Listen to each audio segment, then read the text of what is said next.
Estamos hablando de John Dalton.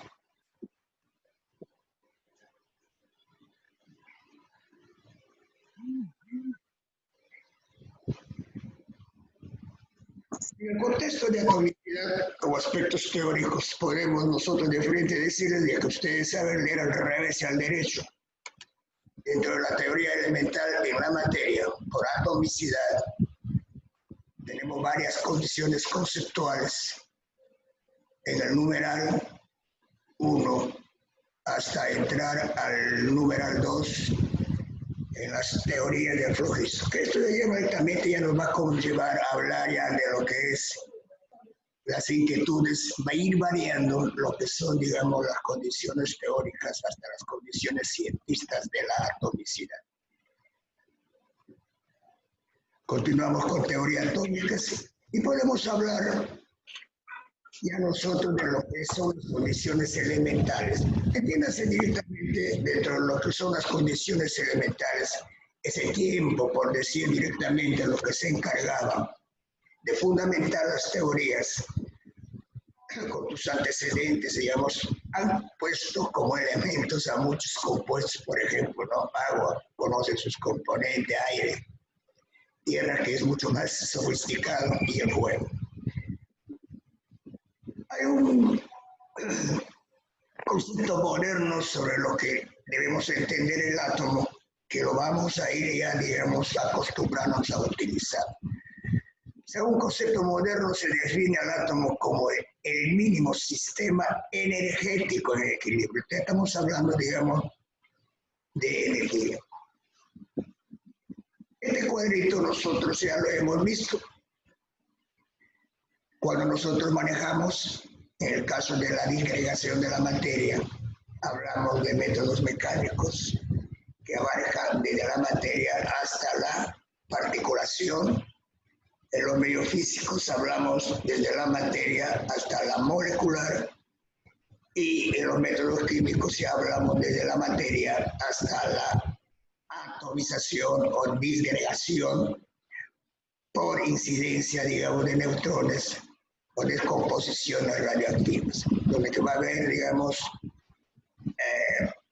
productos, protones, neutrones, electrones, con un cálculo de valor energético. Ese valor energético, toda la vida acostúmbrense a pensar de que se trata de energía calórica. Todos esos son los calores de reacción químicamente hablando. Hay algunos detalles que hay que tomar en cuenta para poder ir nosotros ir definiendo las constituciones eléctricas de la atomicidad. Hubo muchos observadores con respecto al primer cuadro que vemos acá, correspondiente a los rayos catódicos. Son observaciones por intermedio de tubos que contienen gas a bajas presiones, a cual se le aplica un alto voltaje, más o menos un promedio de 5.000 voltios. Tiene sus características esenciales. Los rayos catódicos van subdireccionados desde el cátodo. Si ustedes ven el cátodo eléctricamente negativa con la direccional hacia la derecha para llegar al ánodo, eso quiere decir que lo que está yéndose para mí, que estoy posicionado en esta dirección, de izquierda a derecha, cátodo quiere decir que deben salir positivos para llegar a los negativos en el ánodo. Eso hablando un poco de ionización. Debe cumplir ciertas propiedades. Tenemos 4 propiedades que ustedes lo tienen que leer.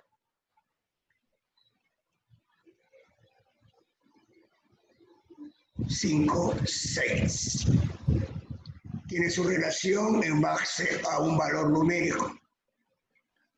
¿Qué sucede con los rayos canales?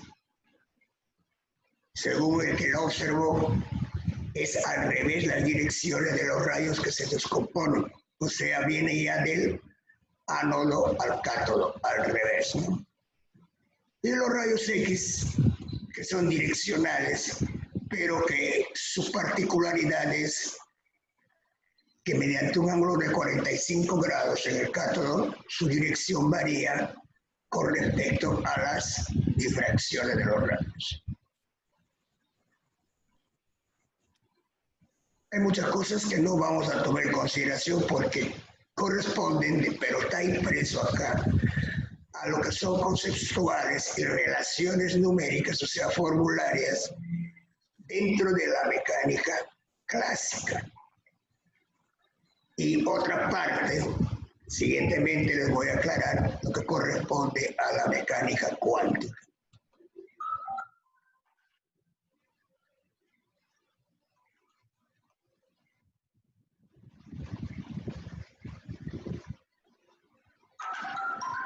Vemos algunos modelos atómicos. También tiene, digamos, todo direccionado en base, digamos, a lo que son conceptuales, fundamentales, digamos, para ir tomando, digamos, un poquito de garantía subsiguientemente. Tiene postulados. ¿Qué cosa dice el señor Dalton? Como su principio teórico y cuáles son sus postulados. También tiene 4 postulados y nos presenta la figura de lo que él considera su indivisionabilidad del átomo. Ahora le dice un cuerpo esférico compacto. Hay ciertas condiciones que ya no cumple en la actualidad, por eso es que es observado por el siguiente, la condición del modelo atómico. Tiene otra forma de presentarlo. Si ustedes observan la figura, la masa atómica en la circunferencia, ya no es círculo, sino en la circunferencia, están inmersos los electrones de carga negativa y los protones de carga positiva. Se considera más estacionaria porque por la inmovilidad que presentan los electrones, o sea, la considera todavía no estructuralmente. Bueno, las radiaciones electromagnéticas. Se tratan de determinadas ondas electromagnéticas. Eso, digamos, escapa un poco a nuestra realidad.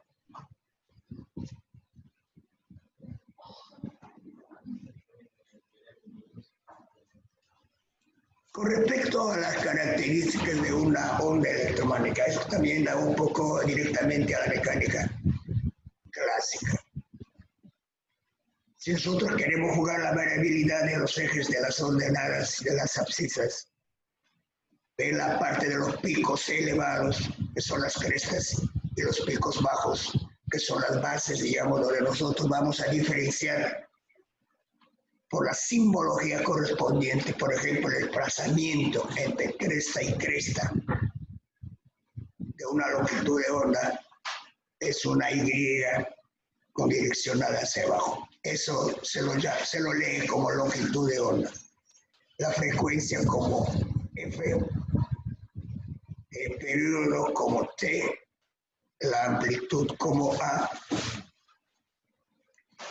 En base a esto hay que manejar unidades. Por ejemplo, en longitud de onda tenemos que utilizar las unidades Armstrong, centímetros, metros o unidades nanométricas, nm minúscula.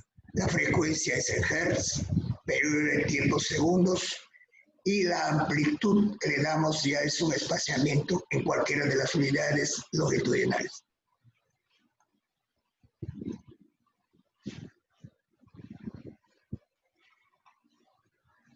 Esto lo vamos a ver en nuestra cuarta o quinta práctica de nuestra guía, de nuestro manual, cuando hablamos de longitudes de ondas por el salto del electrón en cualquiera de los niveles de su estructura de cualquier átomo, cuando se forma el fotón, cuando se forma el cuánto de luz. Hay una relación del número de onda, que la media aritmética es igual a 1 sobre la longitud de onda, dado en unidades centímetros.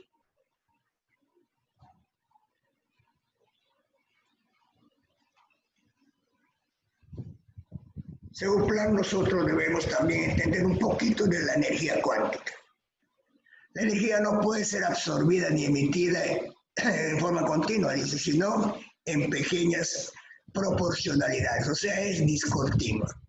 A raíz de eso, de que nosotros podemos, en la práctica que le vamos a demostrar, Dios quiera que sea muy pronto, cuando podemos calcular la energía en base a una longitud de onda, en base a una constante de Planck, en base a la velocidad de la luz.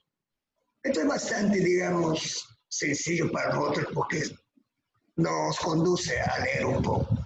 Si nosotros versatilizamos este cuadro, el espectro de luz, ahí arriba se lee espectro de luz en el visible. Ese ángulo en el V al lado izquierdo mío, V dice longitud de onda ultravioleta, V, en mayor condición de amplitud. Y al lado derecho, ustedes vienen en menor amplitud de frecuencia en el infrarrojo. Entonces, si nosotros direccionamos en la parte de abajo, cuando la longitud de onda, o sea, la Y, hacia la dirección a derecha aumenta, eso quiere decir en el espectro de la luz visible va a disminuir. Cada elemento de la distribución en la tabla periódica por su número atómico, porque eso es la versatilidad actual, que son ahorita 108 los legibles y de los que se estudian. Eso es cálculos. Bien, eso es la misma condición se aplica también en el espectro del electromagnético, ¿no? Vamos a avanzar. Eso a su tiempo, lógicamente.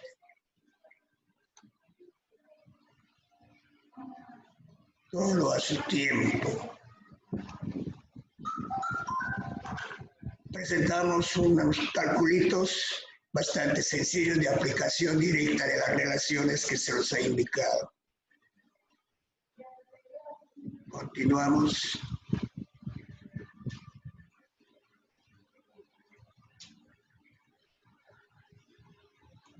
Ya.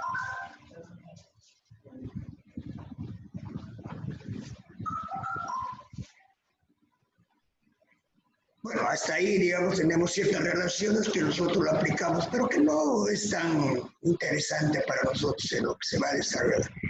Hablando un poquito de radioactividad o de la química nuclear. Bueno, esto se da en forma espontánea o artificial, a raíz de que tenemos elementos radioactivos en la naturaleza que por alguna de las características de la fusión, fisión, escisión o transmutaciones nucleares se lo notan. Pero esto no lo vamos a tomar porque legalmente no tenemos programación al respecto de esto en nuestras partes operativas de práctica.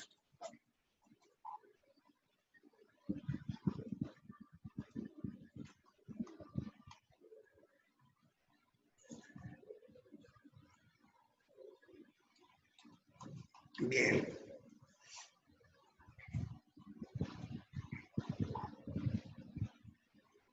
¿Qué características normalmente se debe conocer de un elemento radioactivo? Tiene 4 condiciones que hay que tomar en cuenta. Por ejemplo, cuando se trata, digamos, de cuando por fisión el rayo alfa, que tiene su simbología, véanlo bien, la simbología tiene que aplicarlo, ya no estoy escribiendo. Tiene 1, 2, 3, 4, 5 condiciones. La única, la que nos conviene, es de que mayor condiciones de que tiene un número de masa, digamos, corto y alto grado de ionización. Eso le va a diferenciar de los rayos beta, que ya son negativos, mientras que los alfas son de carga ionizada positiva, mientras que los gamas son neutros. Ahí esta figurita nos va a ilustrar cuáles son las divergencias de los rayos más que conocemos entre alfa, beta y gamma. catódicamente nosotros lo vamos a ver como es positivo su carga en el rayos alfa, su tendencia es directamente cohesionarse al electrodo. Esa barra que ven ustedes transparente es el cátodo de carga eléctrica negativa. ¿Por qué? Porque el rayo alfa es beta, por la afinidad de ionización tiene que ir recarga. Lo que no sucede con el gamma es direccional, o sea, no tiene carga.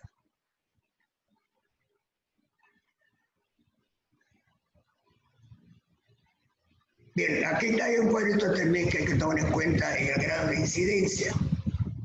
Por ejemplo, tenemos 3 vectores en el visible, por decir, hay 3 verticales. ¿Cuál tiene mayor amplitud en su longitud de onda al atravesar, por decir, diferentes elementos metálicos?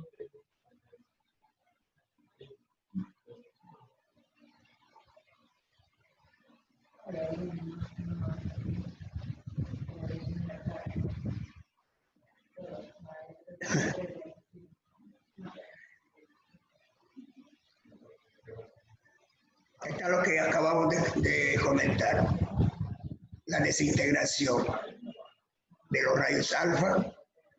¿Qué sucede cuando hay desintegración de un rayo alfa?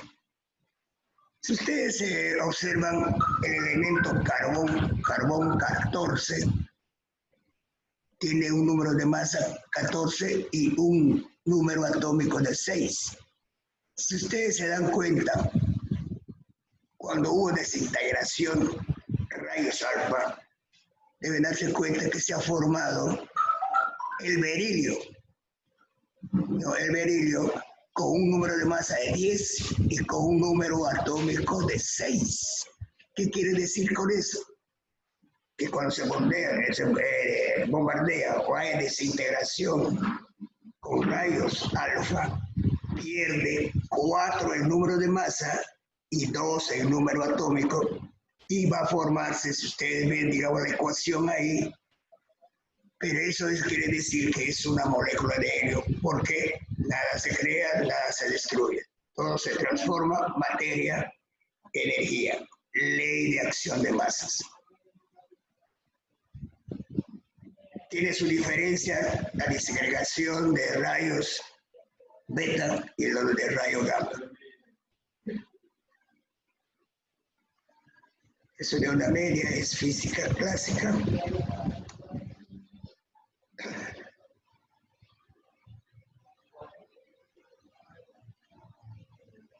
Los ejemplos están dados, están desarrollados.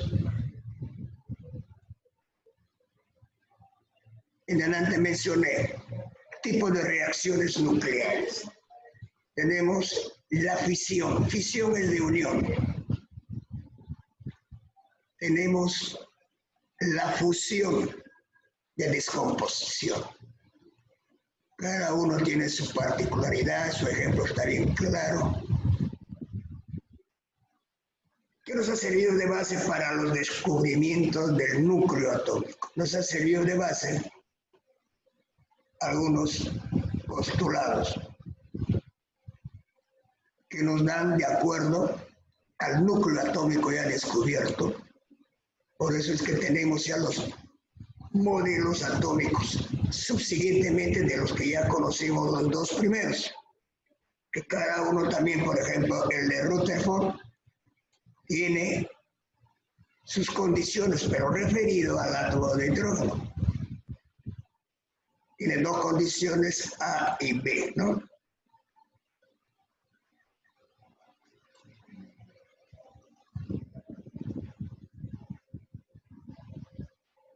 C y D. Este modelo, o sea, el de Rutherford que estamos hablando, tiene una observación. Está bien clara la observación ahí. Hay otro modelito, el de Niels Bohr, que también predice un criterio en base a lo que él considera en su época, digamos, de cientista, de otro modelo, ¿no? Que tiene 1, 2, 3, 4 postulados, cada uno con su predicción. Avanzamos, todo esto ya es un poco de mecánica cuántica. Vienen los problemitas bastante comprensibles.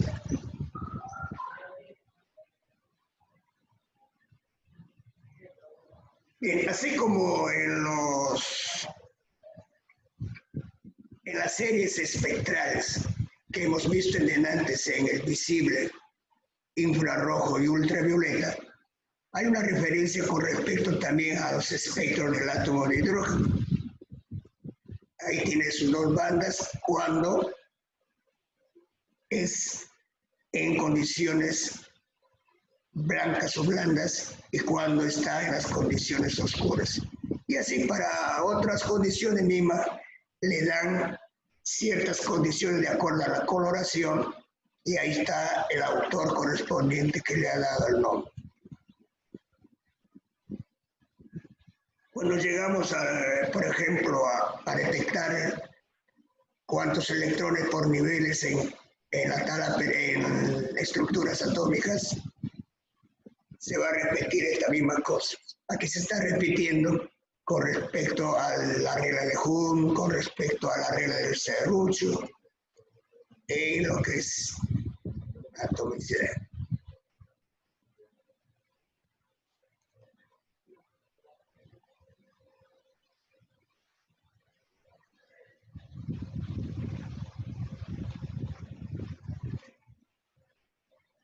El problema está resuelto. Entonces, de acuerdo a esas densidades mismas que hemos visto, esos criterios amplios, hay una actualización de un modelo basado en los siguientes principios de la dualidad de onda-partícula.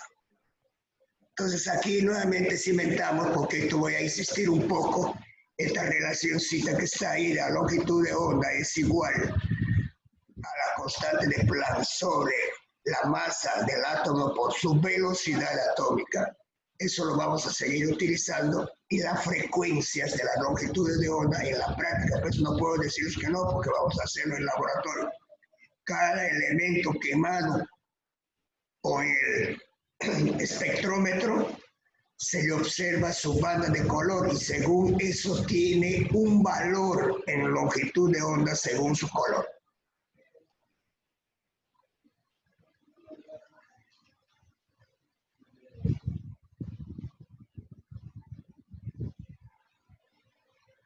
A ver, de acuerdo, digamos, a las condiciones de Niels Bohr de sus niveles estacionarios, hay energía. Dice que un electrón puede girar indefinidamente alrededor del núcleo sin emitir energía, debido a que su orbital contiene un número entero de longitud de onda. Eso no se va a cumplir en el siguiente, en la condición estacionaria de Niels Bohr. Se va a cumplir la otra observación. Y vamos nosotros compactando un poquito mejor el criterio para llegar a la concepción moderna de la atomicidad. Luego de este modelo actual, nosotros viene una complementación, donde que ya se dé cuenta de que por qué hay ciertas incondiciones en manejar dónde se encuentra un electrón en el movimiento tanto de emisión como de absorción de la energía. Tenemos los problemitas.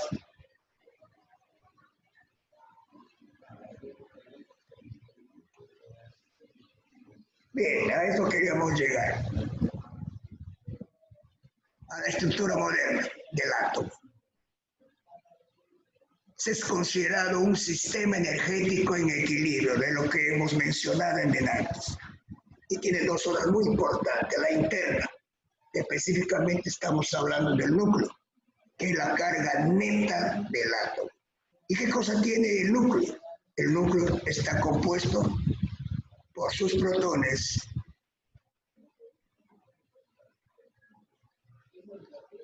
su carga nuclear, a ver si lo veo más acá,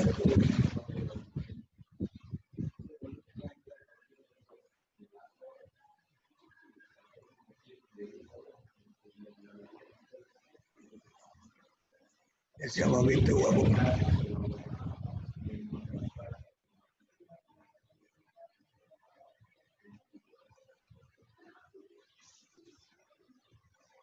Ya no quiere moverse este profesor.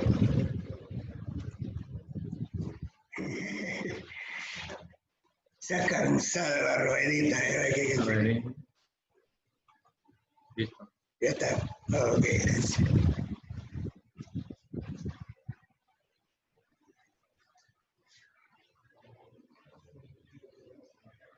Entonces la zona interna o el núcleo, ¿qué cosa contiene en sí?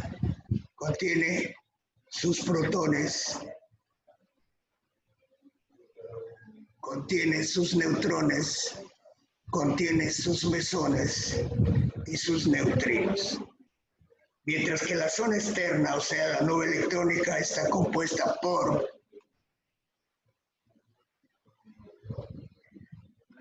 electrones,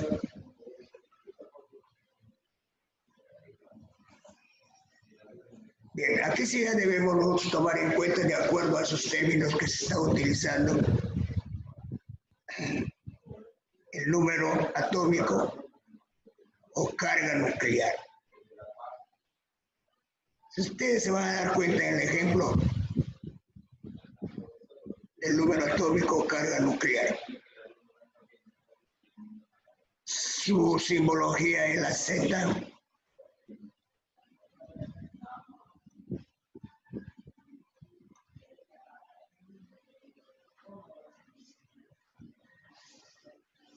y el número de masa o masa atómica es la A.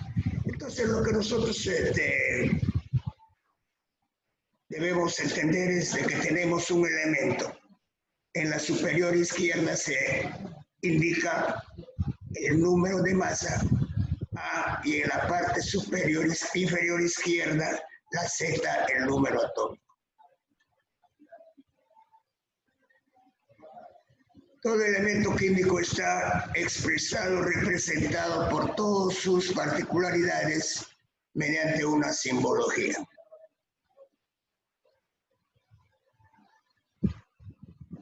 Ahí está la representación del átomo de un elemento. Ahí tenemos el sodio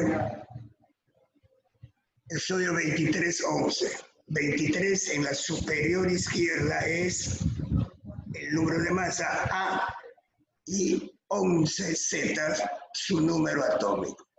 ¿Y cómo lo vas a expresar? Así como está dado en la parte del solucionario en la derecha. A23Z11, protones, neutrones, 11 y número de neutrones 12. Entiéndase por iones. Todo átomo cargado eléctricamente es un ion. Entiéndase que un ion puede ser catiónico si es de carga electrostática positiva y un anión de carga electrostática negativa.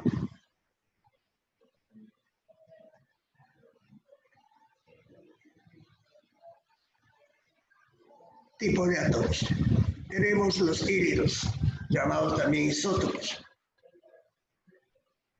¿Qué vienen a ser ellos? Son átomos de un mismo elemento. Eso lo vamos a tomar en cuenta también, digamos, para hacer las medidas aritméticas de los pesos atómicos.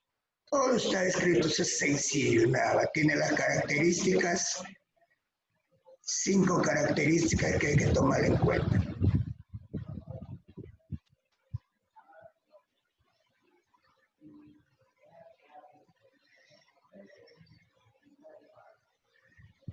Entonces, de lo que comenté antes, cuando tenemos que calcular un peso atómico promedio, con los pesos atómicos de los isótopos.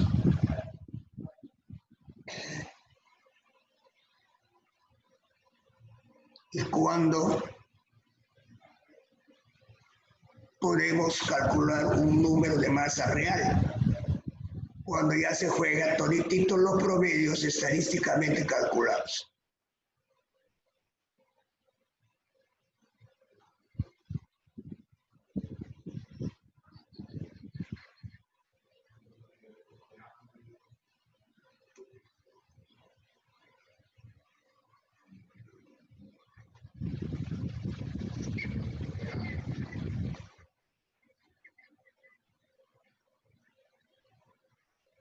Bien, jóvenes, digamos, por el momento tenemos la segunda clase ya entablada. No se olviden que el día sábado tenemos el avance del tercer capítulo. A partir de las 10 ustedes ya pueden agenciarse de la información. Cualquier inquietud, por favor.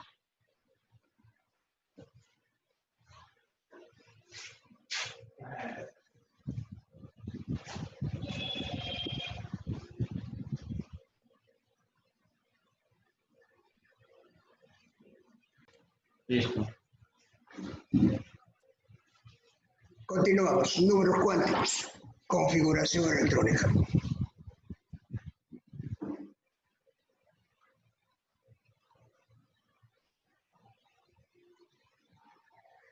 Entonces, representativamente estamos pensando en lo que vamos a mencionarle bastante a Edwin Schrödinger.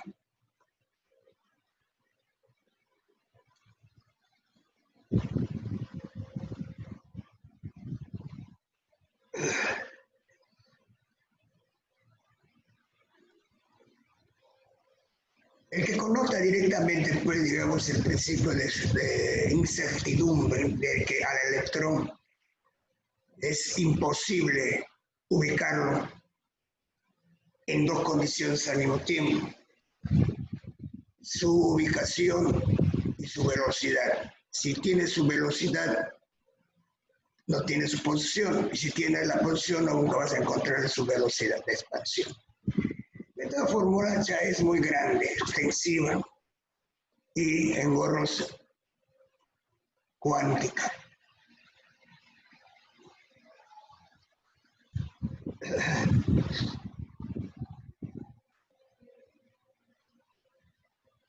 Nosotros tenemos acá, por ejemplo, ¿no?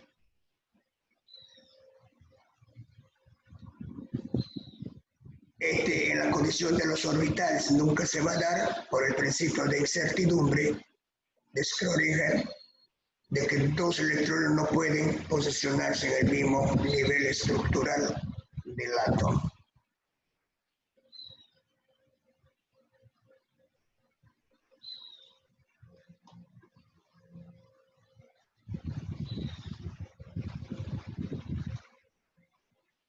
Los números cuánticos son el principal que nos da el tamaño del átomo, el L que nos da la forma, o sea, el secundario, el magnético M que nos da la dirección, o sea, la orientación, y el de rotación, que es el spin del electrón. Tenemos números cuánticos que directamente vamos a trabajar con esto, con unos calculitos.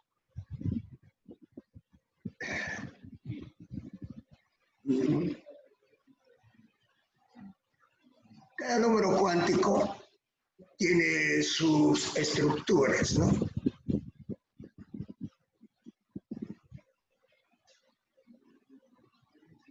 El M es el cualquiera de los niveles de los 7 que tiene la estructura del átomo. Ese es el número, varía de 1 a 7. Puede ser de K, L, M, N, O, P, Q, o de 1, 2, 3, 4, 5, 6, 7, depende en qué nivel te encuentres. Siempre se va a dar esta relación para ellos, que 1 es menor o igual que N, o menor que el nivel que se está trabajando. En el L secundario, toda la vida el L va a ser el N menos 1. L es igual a N menos 1. En el magnético se da la relación de que L menor o igual que M y M toda la vida va a ser menor que L. Entonces, si yo les doy todos los valores, ya es directamente sencillísimo, siguiendo los encuadrados nada más a qué corresponde cada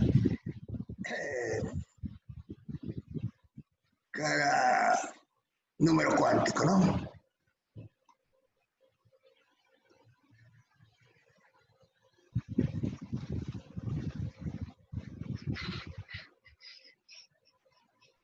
Y aquí está faltando este. ¿Ah?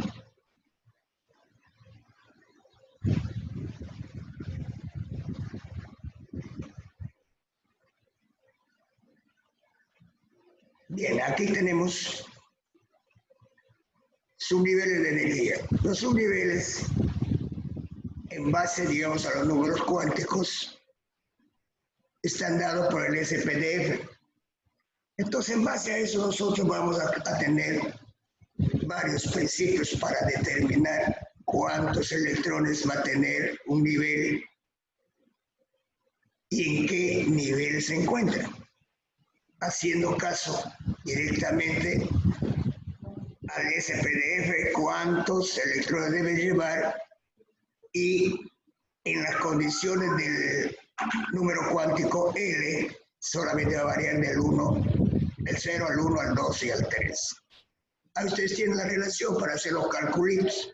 Cuando vas a calcular números de orbitales, ¿cuántos orbitales debe tener tu átomo?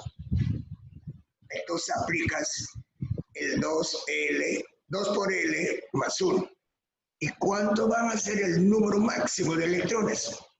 Duplicas esa cantidad del número de orbitales, lo multiplicas por 2 para el número máximo de electrones, ¿no? La parte cuantificada son el SPDF, o sea, los subniveles dentro de un nivel principal. Y la espectroscópica me va a dar directamente el número cuántico de forma, o sea, el secundario L.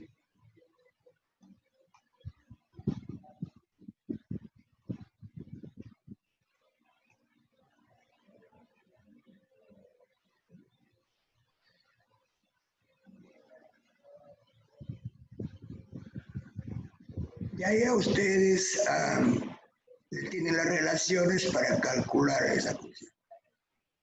Ya cada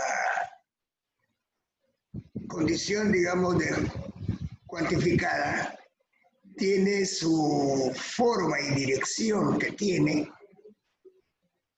en cómo se posesiona.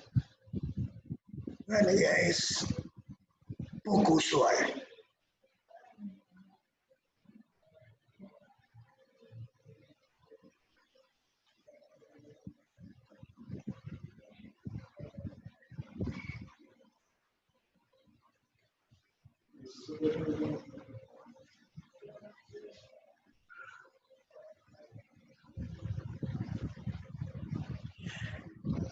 Hay un principio de Haubach que vamos a aplicarlo por el principio del serrucho o el de Hund para calcular los números de electrones en cada nivel. Que dice, construcción de la distribución de electrones de un átomo en sus niveles de energía, subniveles y orbitales. La distribución se realiza de menor a mayor energía relativa. Si nosotros decimos que es de menor a mayor energía, quiere decir más energía es cuando el nivel se encuentra más interno al núcleo.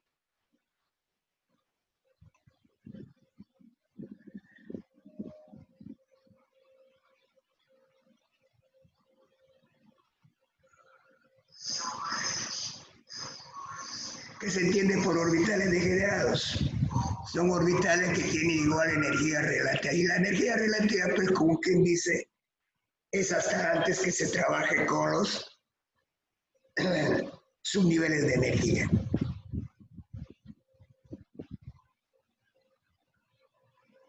O sea, cuando existe una desigualdad en electrones, ¿no?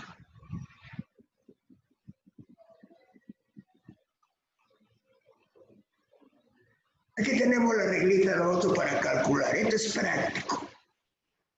Entonces, con el cuadro estabulado en antes, según los tipos de subniveles SPDE, SPDF, se calcula con el número cuántico L los direccionales en forma de serrucho para calcular en qué número cuántico principal cuántos electrones debes ubicar o colocar por cada elemento en cuestión en análisis o en problema, ¿no?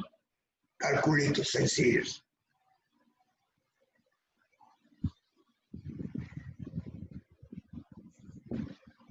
Ahí está el principio de exclusión de Pauli, que está de acuerdo directamente con el principio de incertidumbre de Heisenberg, que dos electrones no se pueden ubicar en la misma posición y a la misma velocidad. Aquí tenemos otra reglita para encontrar con las flechas correspondientes. Aquí es un poquito más incómodo porque los que no están apareados hay que hacer con esa relacioncita que está en el cuadro anterior. En base a eso vas a calcular, ir completando los electrones que va a tener los niveles que no tienen apareado las flechas. Solamente ahí lo que está apareado ya no hay problema, ¿ya? Pero viene otro más sencillito. Y ustedes ya se acomodan. Notación de Gilbert dice. Es una forma simple y abreviada de la representación de la configuración electrónica de los átomos y lo realiza en base a los gases nobles. Por ejemplo, el helio, como el neón, helio, neón, argón, criptón, xenón y radón, ¿no? Ustedes conocen, digamos, lo que es el de los gases nobles, o gases reales, también se llaman, que están ubicados en la familia 8B de la tabla periódica. Entonces, y en la tabla periódica, por favor deben tener a la mano su tabla periódica para cada sesión y para su tarea, su tabla de conversión de unidades básicas, atómicas, subatómicas y sus tablas de conversiones. Es muy útil para tener en la mano para poder, porque si no, no va a poder trabajar con facilidad. Y hay que saber manejar la tabla periódica.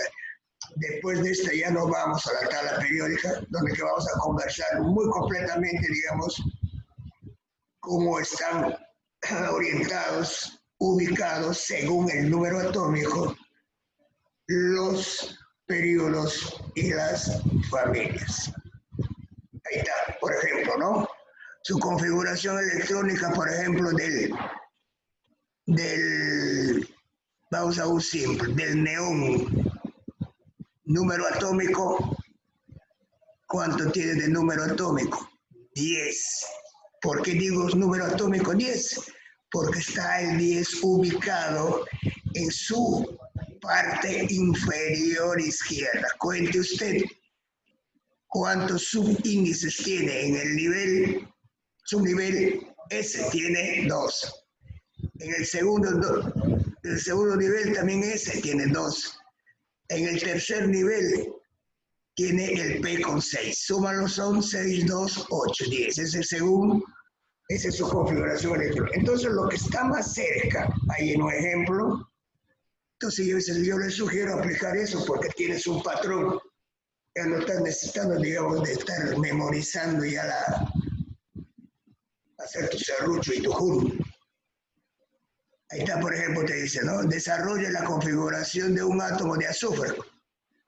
Z, ¿qué viene a ser 16? Viene a ser su número de atómico. Entonces, ¿cuál va a ser el más alto, por decir, que corresponde? El neón, ¿no? 4, 2, 6, 2, 2. Entonces, tú juntas nada más cuánto le falta en cada nivel, entonces le vas rellenando, de acuerdo a lo que ya tienes la base. Y has solucionado grandemente tu problema. Deberíamos de hacerlo, pues, ¿dónde? Ya la vamos a agarrar sus tiempos necesarios.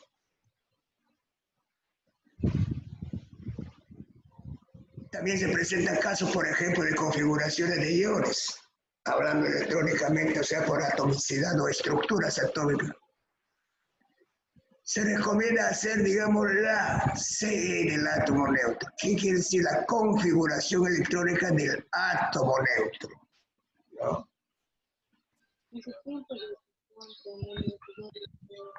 Y de ese átomo neutro tú tienes que saber en qué condiciones vas a trabajar con el catión y en qué condiciones vas a trabajar con el anión, o sea, con la carga positiva o con la carga negativa. Por ejemplo, acá tenemos, en el caso del potasio, tiene 10 de número atómico, perdón, 19 de número atómico. ¿Cuál está más cerca a su número atómico del potasio? Es el argón, que tiene 18. Su número atómico del argón es 18. ¿Y cuál es, digamos, su diferencial en lo que va a hacer? Va a perder un electrón, por eso pasa a 18. Y eso quiere decir que su carga es, al perder electrón, eso les va a confundir un poquito. Eso lo vamos a detallar muy bien en balance redox o balance de reacciones de oxidación-reducción. Aquí nos confunde porque es al revés lo que hay que interpretar. ¿A qué llamamos un oxidante? Al que pierde un electrón, y todo elemento metálico es un oxidante, por lo tanto, al perder un electrón, lógicamente se va a oxidar. Bueno, es un avance nada más, no estamos en el tema que lo corre. Hay una cantidad de ejemplos para ir practicándolo. Muy conocido y posicionado en el ámbito político y universitario. Y unos ejemplos más. Ahí lo tenemos.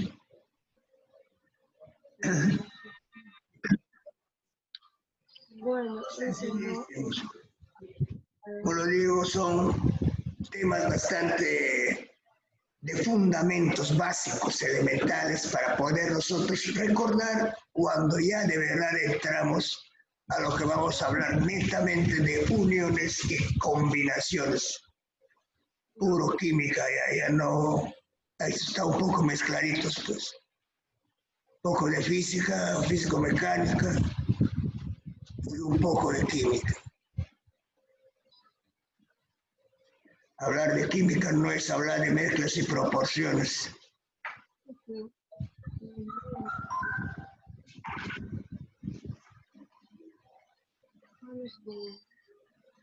Continúan los ejemplos sencillos y bien prácticos.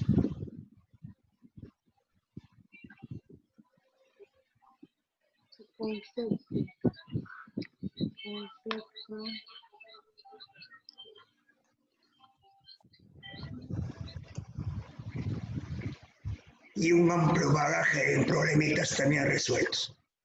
Jóvenes, muy amables, gracias, buenas tardes.